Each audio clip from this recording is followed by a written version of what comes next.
And welcome back to a very special live edition of the 5-Star Podcast of Wrestling. I'm Sean Meyers. Tonight I'll be joined by Justin Lowery as we talk about AEW's latest pay-per-view plus the week that was in WWE, including the latest episode of drama in Saudi Arabia. That's all to come on this live edition of the 5-Star Podcast of Wrestling.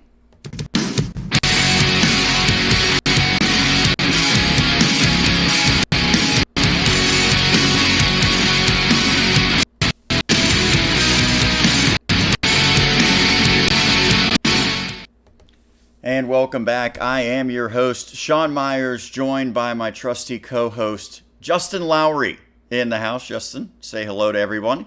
Hello. You have a different background for once. A little surprised, Justin is actually sitting right next to me right now. Justin, come over and wave. There we go. In-person appearance for everyone that's watching this live on the stream. And Justin and I just got done watching AEW Full Gear. So I'll go to Justin, the resident expert on AEW. Your reaction to the latest installment of AEW's pay-per-views? Well, let's see. I thought it was a good show. Not great, but pretty good. And depending on your taste of wrestling there at the end, you're either leaving with a good taste in your mouth or maybe a not-so-good taste. I just was taking time to look through Twitter, and it seems to be pretty much split 50-50 on... A lot of people thought the last match went too far overboard, and some, loved it. I'm more on the side I was going to say, but you're on the side of not so much. So my biggest takeaway from that is while it was happening, and it was Moxley against Kenny Omega, and by the way, people, John Moxley, he's had a history of wrestling these hardcore, just kind of gruesome, violent matches. Kenny Omega, to my understanding, he really hasn't. So this is kind of new territory for him. Certainly in North America. But when you look at the match, in the end, we kind of agree, Justin, that it maybe was a lot of gimmicked type stuff where it wasn't as dangerous as it looked. That being said, I don't like even just giving the indication that they're using glass. And, we've seen some barbed wire, but this was like to the head. And they used, I guess, we don't even know what it was, an ice pick or something along those lines. Did they need to do stuff like this? I know that they're trying to separate themselves from WWE, but is this the type of standard they want to set? If they don't, they're not going to do it every week. I don't think they're even going to do it on TNT. It's a pay-per-view. They could get away with it. It's something WWE never does. So I think they're just trying to show you something different. They want to be different. I'm okay with it. I've always been okay for the most part with hardcore wrestling. I think I've said on the show, I respect the people that do it. If it's your choice, these guys, chose to do these spots. They could have said no. Neither of them need to do this type of wrestling. They clearly chose to. Moxley clearly has a thing for it. Omega, he doesn't need to do this at all. Are you surprised that Moxley still is doing this type of stuff now? Because we knew this in a previous life when he was, in his early 20s. And then it seemed like, well, he maybe wanted to do a little bit more hardcore stuff in WWE, that was in the past for him. But it seems as though he's kind of back to where he left off, right? Clearly, he must have a taste for it. If he's going to continue to do stuff like this, he must enjoy it. Why else? He doesn't have to do this anymore. He could have easily stayed away from doing it. I don't think anyone would have thought any different. But the fact that he's gone back to doing some of this stuff, he must be a little sick in the head. There's some people that really enjoy doing that hardcore style wrestling, and he's clearly one of them. So let's look at some of the other takeaways from the show. I thought that there was some good action. I thought Cody and Jericho was pretty solid, even though I'm not a huge fan of either guy in the ring. At this point in time, they did what they needed to, and it was more about, I think, the story that was going to come out of that, where Jericho retained, but it was more so about Cody and MJF afterwards, right? Well, yeah, that's going to be the big, story, going, past this match. Everybody was expecting that turn to happen months ago. It didn't. It finally did happen. I originally didn't like the towel being thrown in. I thought that was kind of like a lame ending. I think me and you were sitting here talking and reminded us of Survivor Series 94 with Backlund and Brett. But after they officially went through the turn all the way through, I was okay with it. I thought they were just going to leave it at that and then keep teasing it for a couple more weeks.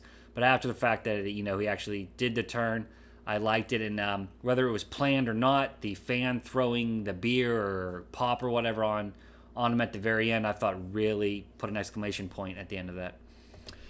So the story going forward is Cody against MJF, but the stipulation was that Cody's never going to be able to challenge for the AEW Heavyweight Championship again. And this just seems to me like a very WWE type of thing where if AEW is about long-term booking, are you really going to tell me that in his entire career, Cody's not going to challenge for the title? Now, I'm sure they're going to give it some time, but how much time does it need to really mean something as a stipulation to you? I would say it has to be at least a year, maybe two. Clearly he knew he wasn't going to win it. I think he knows. I could call him the president. I don't know what his official title really is, but he's one of the main guys behind the scenes. He probably knows if he was holding the belt, it would look, a little iffy. Like, oh, the guy running the company is the champion. If you notice, the Elite, I think pretty much went 1-3 with Hangman Page. It seems like they've gone out of the way to book themselves to lose matches in the first 6 months or so, which is smart because then they don't have to hear about people saying they're just booking themselves, sort of like how WCW was back in the 90s, where the people booking were putting themselves over every week. Yeah, they're clearly aware of that. That could have led to fan backlash, and a lot of people, when they started this promotion, thought, well, they're just going to put themselves over. They haven't. So, that's nice. Down the line, you could see Cody Rhodes maybe becoming champion. It would even make like a bigger story, the bigger payoff. And I could see whoever is the champion 2 years from now, maybe they challenge Cody and they say, no, I want to face you, and that's how they get rid of the role. Or there's always some out. Other good things that you took from this, other negatives that you saw from the pay-per-view. I thought that the triple threat tag team match had some really incredible spots. Even though I thought the finish was kind of underwhelming, SoCal Uncensored, I thought that they, them winning, it didn't really do that much for me because, quite frankly, I think the Lucha Bros are probably the best tag team out of that group. But that match did what it was supposed to, which is deliver some really fun high spots, and it seems like tag team wrestling has been the staple, if not maybe the hardcore wrestling as well, for AEW so far. Yeah, I agree with you with that match. I think the crappiest thing on the pay-per-view was the women's match. They clearly don't really have a strong women's division. Well, based on what I heard, the pre-show women's match was much worse. I did not see it. I was actually en route to your place, so I missed that. But the crowd, for what it's worth, seemed that they were actually interested in the match. Good for them. There was 4 of us here watching, and neither of us really cared too much about the match. And, the women's division needs a lot of work. That's one thing they really need to work on. So you have seen all the AEW pay-per-views at this point, correct? I have. So where does this one rank, and what did you maybe want to see differently, or what was the part that you really enjoyed about it and would like to see more of going forward? This probably ranks in the middle. Maybe trying to think back now. All In, Double or Nothing were probably better, so this might be third. What I would like to see more, keep up with the tag team wrestling. To me, that's what they have that's better than the WWE. The Lucha Brothers are like my favorite tag team. I really enjoy seeing them. Private Party, I enjoy them. You just gotta keep that up. That's what stands out. So that's what you gotta keep on doing. And what do you think's next for this? Because we had some debate. Who does Chris Jericho go on to face? That's not necessarily clear. One other thing, Justin, and you know this, I really haven't watched much AEW. As far as the TV show, I've legitimately watched 20 minutes of it so far when they were in Pittsburgh. I caught the main event. But it's not real clear who the faces and heels are, and that's not necessarily a problem, but I don't know necessarily in that regard where they go. So what does Chris Jericho do? We know Cody and MJF are going to obviously go into a feud. What does Kenny Omega do? What does Jon Moxley do? I don't know that a lot was set up going forward other than the one obviously big match between Cody and MJF. Yeah, and we don't know when the next pay-per-view will be, so we clearly have some time. I read they're going to try to run 4 or 5 pay-per-views in 2020.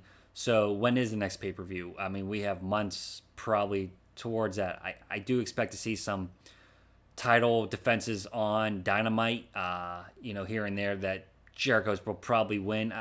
There's a couple options for his next feud. Maybe they'll run, a little tournament or do like a number 1 contenders match to determine. formerly I almost called him Ambrose, but Moxley. I'll allow it because I just go with it. It's I say Neville too. Yeah, it happens. Adam Page, even though he fought Jericho for the belt originally, he's won a couple in a row. He had a big win tonight. That you think that would put him in line to be on top? I mean, we got to see where they're going to go with it.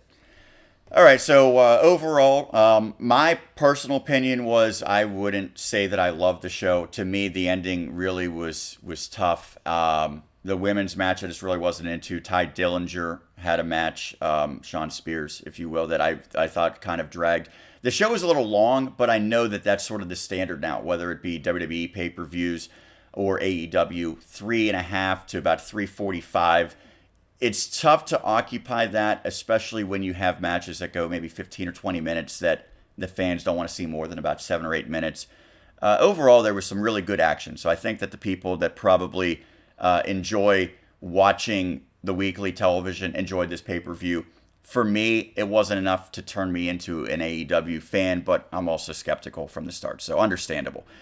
I want to kind of talk about some big stories in WWE as well, Justin, and we tried to do this earlier today and had some technical difficulties, but Crown Jewel, not necessarily what just happened on the show, but the fallout was a major story about a week's time ago.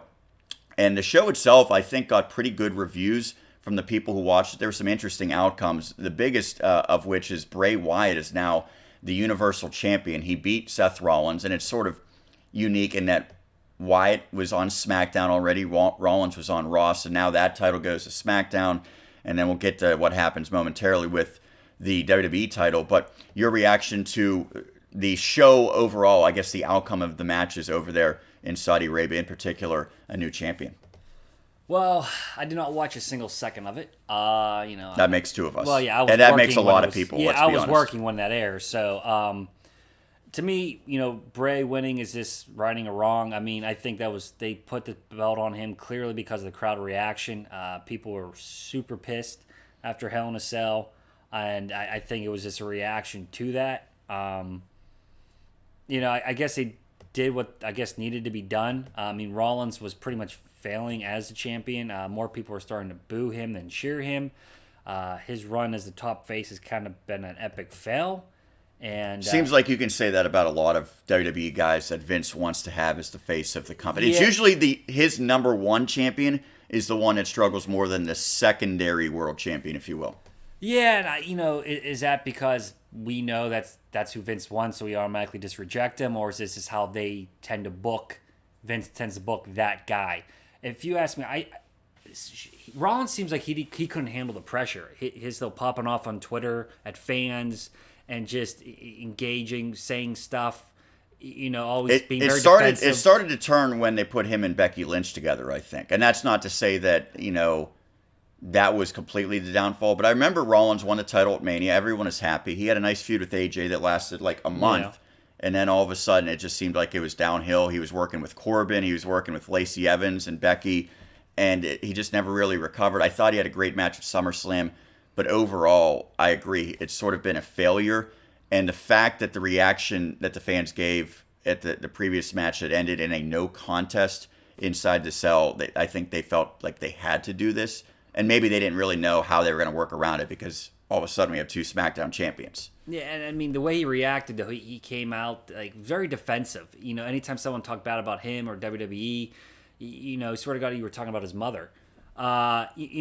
People booed Roman, and Roman never went on Twitter and tried defending himself or attacking the fans. John Cena never did that. Roman, I think, has gotten more over because of how bad Rollins looks in comparison. Yes, and actually, for me, I appreciate Roman more because he didn't act like a baby when things didn't go his way. When he won the Rumble and The Rock standing next to him and Philly just booed the hell out of him.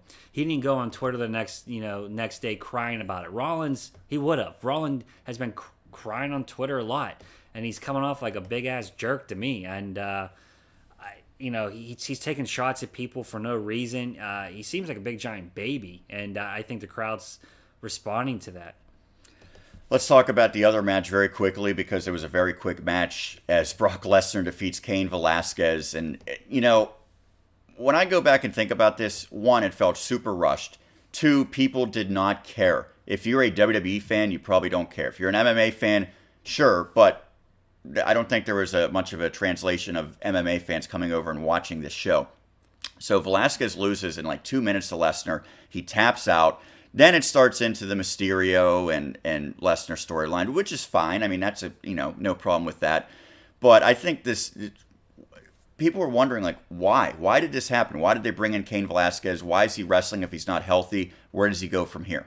Do you think people in Saudi Arabia even know who Cain is? Like, I mean, do you think they watch MMA in Saudi Arabia? Do they watch WWE in 2019 or do they watch it in 1999? That's a good question.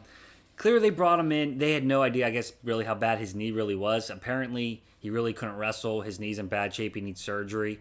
So, how bad did he look when he made his debut on Fox and he came lumbering out with a knee brace on the outside of his jeans? Like, yeah, somebody screwed something up. Usually, don't you have to get a physical before you sign a contract? Did they just bypass that? Yeah, somebody dropped. Maybe Dr. Ammon gave him the physical and gave him a Z-Pack or something. CM Punk scene. See, I told you so. So, Crown Jewel, whatever. We didn't really watch it. I know that, most people, I would say, in America don't watch it. I don't know if the rest of the world really takes a strong stance against it, but certainly here in North America. Yeah, I guess we got to mention real quick about the women's match, right? Because that was the first time. See, I don't care. I don't think it's a big deal. They did something like this sort of low-key with Sasha and someone like maybe 2 years ago. Alexa Bliss, I believe. Right? Yes, that was a different country, but same type of thing. I think they're just trying to put a positive PR spin on what's been a nightmare. I agree. But it got worse over the weekend, Justin, because whatever happened at Crown Jewel. The fallout was that the crew for SmackDown was supposed to be back in Buffalo like 18 hours later, which is insane because the flight is almost that long. Well, they didn't make it back. There was some engine troubles, which a lot of people are speculating, people who have some inside knowledge saying that they were held up by basically Saudi Arabia's government because Vince McMahon did a power play saying we're not going to air the show in Saudi Arabia until we're paid the money we're owed, which, if that's true, then Vince needed to do that. But he's also over in, kind of foreign and enemy territory, let's be honest. So whatever, Vince got out of there as soon as he got the money in the middle of the show. The rest of the talent, for the most part, did not get out of there. And luckily they did get back. But it seems like a real black eye, and it could be a problem going forward, except WWE immediately doubled down on this relationship with Saudi Arabia and the Prince.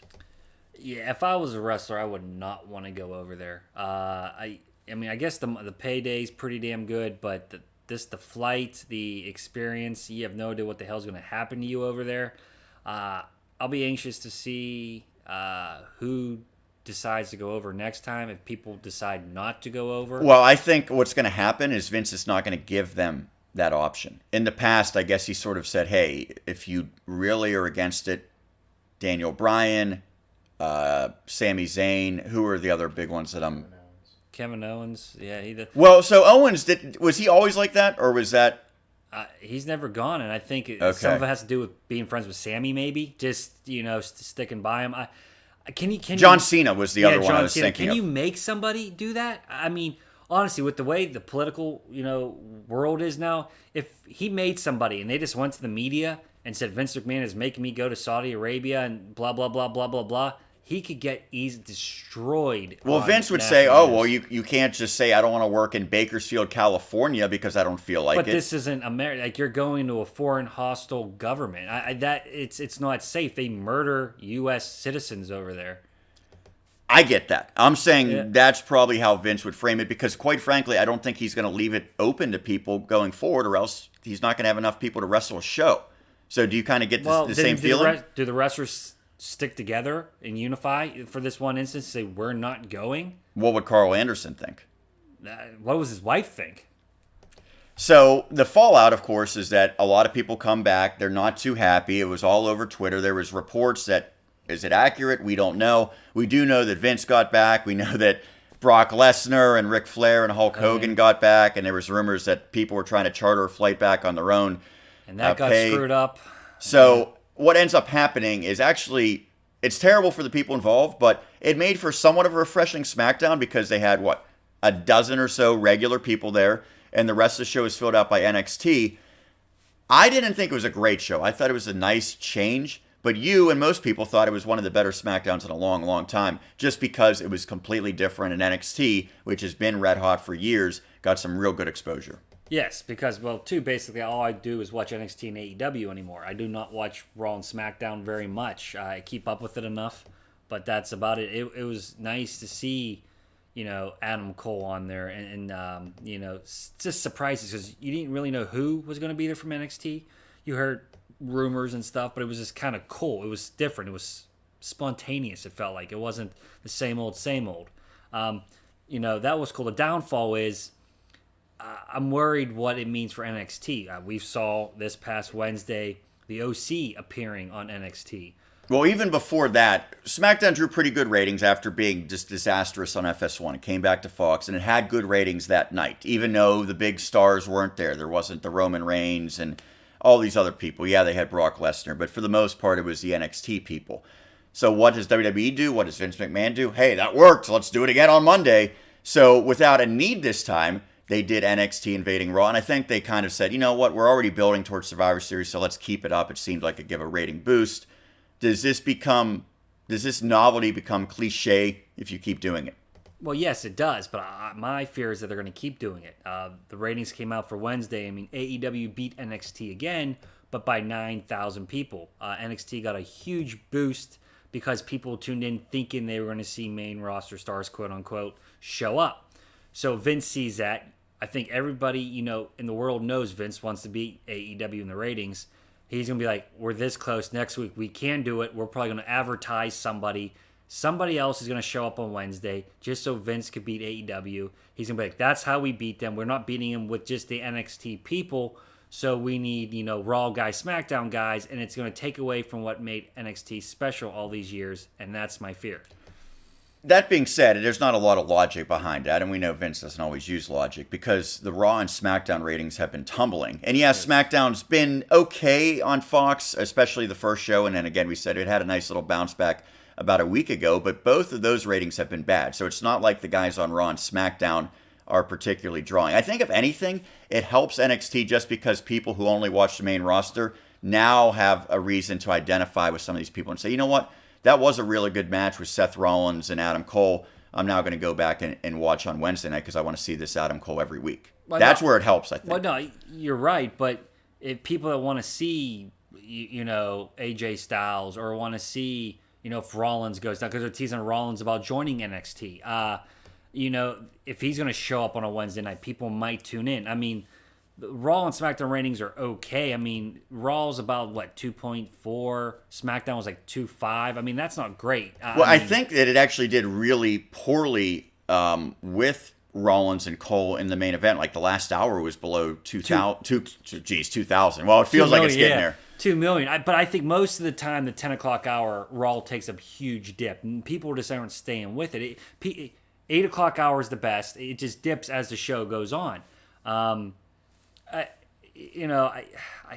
I think Vince is going to want to beat AEW in the ratings so he can tout that, put it on Twitter, and have a good laugh. And that's all it is about him. I don't think he cares about the NXT brand. I mean, but after Survivor Series, what's going to be the reasoning to keep having these people show up? Because we're supposed to have brand splits. Yes, so but Brock Lesnar already has thrown that out the window because he decided to go to Raw and become the champion over on Raw. Bray Wyatt was a SmackDown guy facing Seth Rollins, who was a Raw guy. That also didn't make any sense. But, there we have it. Correct. So, NXT, I guess, good. But let's be honest, there was some really, really tough stuff to watch on Raw and SmackDown. And I just cannot get over one of the worst promos I've ever seen in my life, which is the Street Profits and Humberto Carrillo. Justin, this was like the epitome of why WWE struggles and why the fans are searching for an alternative. Because, the Street Profits are, I would say, decently entertaining. Yeah. And they were fun in NXT. And some of the stuff they've done on Raw is okay. But it seems like they're just, writing stuff that, Vince McMahon, again, thinks is, cool or funny or whatever. And it's so bad that there's no way people could, hear that 3 minutes of garbage that they had and say, man, I really enjoy this. Well, going back to AEW. Did you see this? That's what segment that I'm talking about, by the way? I did. Am I right that it was just horrific? But going back to AEW this past Wednesday, Cody Rhodes' promo pretty much was praised by everybody in the industry. People loved it, fans, wrestlers. And you could tell a difference. AEW, they don't script their promos. They go out there and they just talk, and there's a complete difference in when you turn on SmackDown and Raw. Like the promo you were just talking about, you could tell Vince McMahon, somebody wrote that or approved it, thought these were funny, and it's just not funny. They have, the humor is just completely out of touch, and he's writing these down for these people to say that they're probably saying it with not belief in it. I mean, I think Moxley talked about that in his time in WWE. He would have to say stuff that he didn't believe in. And he's not the only guy, trust me, I can tell you. Right, and he's not the only guy, and it just comes off. If you don't believe in something you're saying, you can tell. It shows, and you see that on Raw and SmackDown all the time. And that's why I was hopeful that Kevin Owens would be different, because when he was doing his stuff with Shane McMahon, it was like CM Punk light a little bit, with him cutting the promos, which basically he's just saying like, this show sucks, this is stupid, this guy shouldn't be on. Like real life, like these people are being held down, so on. But then it kind of just disappears. Owens wasn't even on Raw this week. Baron Corbin cut an equally terrible promo to start SmackDown about Roman Reigns, where he had a dog barking on the screen with like a wimpy bark, and then he said, here's a poop scooper bag. It was so bad. Vince loved it, though. Vince was laughing the whole time backstage. You know he was. Come on. And the funny thing was, you might know better than me, I believe that they wanted Moxley as Ambrose to do something about like a poop bag, and he said like, I'm not doing that, right? So they got Corbin to do it 6 months later. Yeah, he refused. He just didn't see he didn't understand it. He said it was lame. Yeah. Corbin has no problem being lame. SmackDown Tag Team Championships changed. New Day beats the Revival. And like the thing is, man, this like 3 years ago when the Revival was NXT, you're saying this is a dream match. This is going to be epic. They still might have some really good matches, but it just wasn't. It didn't click for me. And it was recorded, and I know that sort of takes away from it. But, the New Day wins the title again, 7th time. Revival loses it again. It seems like these guys just can't wait to get out of the company, right? And they're probably not alone in that feeling where, they are so over WWE. And they're still doing the right things. They're not necessarily being openly complaining about it, but that's a team that probably could really use a change of scenery. I hope to God they decide to leave and then they shoot over to AEW. I think there's some really awesome matches that can be had over there. I did enjoy the New Day's little joke about trying to catch up to Charlotte. We make fun of all these scripted promos. Like, how does the New Day get the creativity to do all the They do some really. You know why? Because they sell a lot of merch. They make Vince money. So I think he puts up with a little bit from them. They know they have a little bit that they can get away with. They use a lot of humor that doesn't seem like it would be Vince McMahon type of stuff. Right. I agree. But that was an awesome shot. I enjoyed that. So you kind of want to put a bow on this. We talked about the ratings. Raw's down. SmackDown has dwindled. AEW and NXT came up kind of because they were going against the World Series the prior week. However, those shows have both dropped since they debuted on television. They're both under 1 million at this point. And AEW, I believe, has pretty much fallen pretty drastically, about 600,000, which is significant. And a lot of people agree that both NXT and AEW have been good, so it's maybe not about the quality. Is it just a legitimate case of there's not wrestling fans in North America anymore? And is there anything that's really going to change that anytime soon? Wrestling, I think in North America, it's not really cool. It's not mainstream like when we were kids. It became mainstream in the 80s because of Hogan. And then, in the 90s, you had The Rock and Austin and the NWO that was mainstream. And people watched. It's not mainstream right now. I mean, Cena broke into the mainstream. He's gone. But until you see athletes, doing wrestlers' sayings or quotes, you don't see that anymore. They're all still talking about Ric Flair and stuff like that, who's 70 years old, and his rap song's still coming out about him. Ric Flair drip is like the hottest song out there, Justin. Right? Okay, come on now. You don't get. There's no. Seth Rollins isn't getting that type of love. Roman Reigns even is not getting that type of love. Unless you're like 8 years old, I think most people, once they hit 13, 14, they stop kind of watching. Clearly AEW is trying to go over like the 18 to 35 audience. They're trying to get that college audience. Yeah, they're not. I mean, certainly tonight they're not appealing to young kids. No, and I don't think they ever really intended for that. That being said, to become fully mainstream, that might be a missing link for them. Maybe, but Vince, I think, appeals to 8-year-olds too much. I mean, there's too much juvenile humor, just too much juvenile stuff, period. The older you get, I think you just stop watching. And right now no one really cares about wrestling. There's a lot of wrestling on TV with not a big audience to watch it. Is there a solution? Or is there anything? Because we've seen, I'm going to be honest, WWE has really done some stuff that I think people have wanted, and it hasn't translated to ratings. Now, they also have a lot of issues. But you go back to WrestleMania this year. Becky Lynch, Seth Rollins, and Kofi Kingston win the titles. That's like if the fans were to write in what they wanted to happen, that's what they would have picked. But how did they follow that up? Becky started feuding with, Lacey Evans for like 4 months? There was no great follow-up. There's no next great feud. It just, for every great moment they have, and you're like, all right, this is awesome, they don't follow it up correct. Then it just becomes like, oh, like, that's it? Like, it's not the same. It doesn't stay hot. If they have a moment, they can't keep it going. And then I think people realize, like, okay, fool me once, shame on me. Fool me twice, shame on you. And they just tune out. I think you actually got that phrase back. Did I it get it anyway. back? Whatever. You know what? It's 12:30 at night here. And that is true. You know.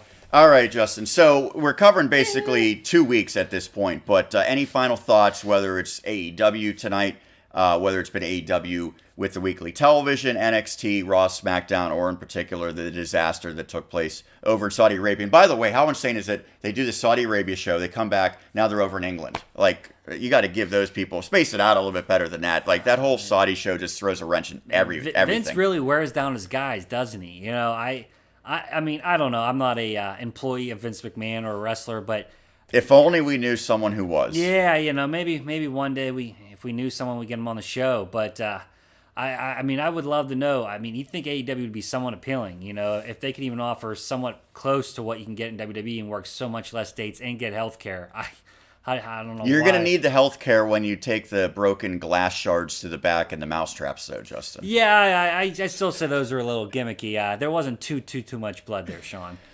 All right, that's going to do it for this special live stream edition of the 5-Star Podcast of Wrestling. You can follow us on Twitter, 5-Star Pod Wrestle, Instagram, 5-Star Podcast of Wrestling. Also follow Justin. Justin, give the shout out for your own Twitter handle. Is it JLowery133? Yes. You're on that. Wrong camera. Rookie mistake. It's the first time we've done this in the same room. That is new. Yeah. All right. Thank you so much for Justin, for everyone tuning in. Again, we'll put it up on the YouTube page. Even though it is live, it'll go up archived as well. Check it out. You can check out all the old episodes by subscribing to the YouTube channel. Again, follow us on social media. We'll catch you again next week right here on the 5-Star Podcast of Wrestling.